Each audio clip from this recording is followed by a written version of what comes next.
Ito po yung papalitan natin, natanggal na po siya. Yan po yung lower control arm at ito yung ball joint na papalitan po natin.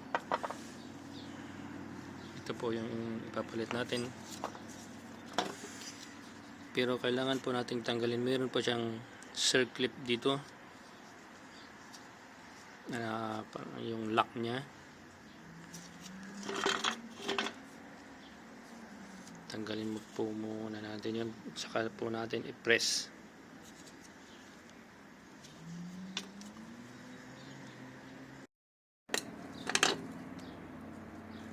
Tanggalin po natin yung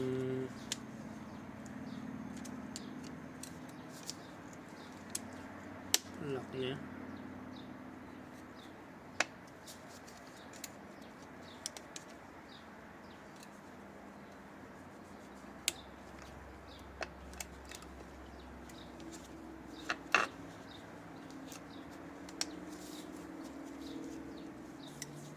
Yan po, meron po siyang circlip.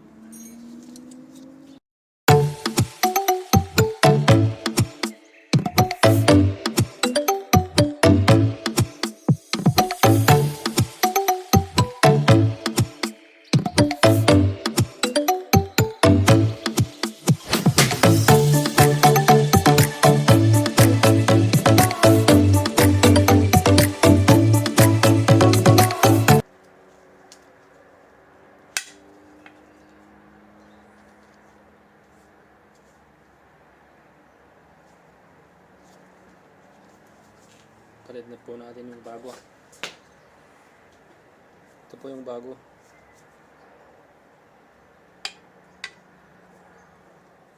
I-press din natin.